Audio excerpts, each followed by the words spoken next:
Assalamualaikum dan salam sejahtera. Anda bersama saya Nur Zawani Miskon.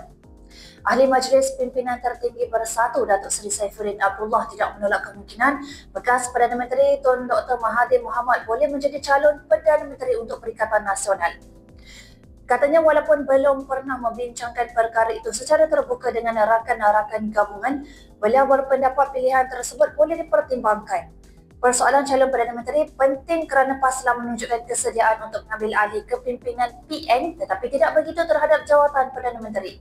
Bersatu sebelum ini telah pun meluluskan usul menamakan Presiden Parti Tan Sri Mahyadin Mat Yassin sebagai calon Perdana Menteri Perikatan Nasional.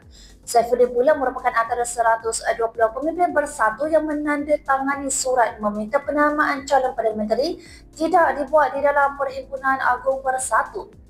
Sebelum itu, Saifuddin turut mendedahkan pimpinan Bersatu ada berjumpa dengan Mahathir berhubung krisis Bersatu tetapi tidak mendapat penyelesaian yang didambakan. Baiklah, dalam perkembangan yang lain, naib pengerusi Persekutu Bersatu Sanjeevan Ramakrishnan menyaman fitnah Ketua Bahagian Bersatu Pakdisan Badrul Hisham Shaharin atau lebih dikenali sebagai Cikgu Bart. Sanjeevan menuntut Cikgu Bart membayar saman fitnah dan ganti rugi sebanyak RM1 juta kerana mengeluarkan video mengandungi kenyataan fitnah terhadapnya. Difahamkan saman fitnah itu berhubung siaran langsung Cikgu Bart pada 12 Oktober lalu yang mendakwa Sanjeevan ialah ahli kongsi gelap yang membelanjakan banyak wang di pejabat Presiden Bersatu Mahyadin Mat Yassin. Cikgu Bart juga mendakwa Sanjeevan telah membelanjakan banyak wang di pejabat Datuk Ainun iaitu pegawai kepada Mahyadin. Selain tuntutan RM1 juta dalam tempoh seminggu, dia juga menuntut rakan partinya itu untuk membuat permohonan maaf dalam tempoh 48 jam.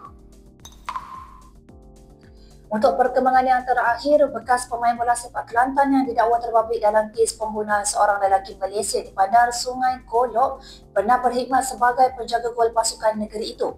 Suspek yang berusia 31 tahun itu pernah bermain untuk skuad Piala Presiden Kelantan pada 2014 dan kemudiannya menyertai pasukan senior Kelantan FC pada 2019. Ketua Polis Kelantan Datuk Muhammad Yusof Mahmat berkata polis di Kelantan tidak terbabit secara langsung dalam siasatan kes tersebut kerana suspek adalah warga negara Thailand. Apa yang beliau boleh sahkan ialah beliau mendengar kabar angin bahawa suspek telah menyerah diri kepada polis Thailand kemarin. Baiklah, sekian sahaja berita kita hari ini. Kita berjumpa lagi. Assalamualaikum dan salam Malaysia Madani.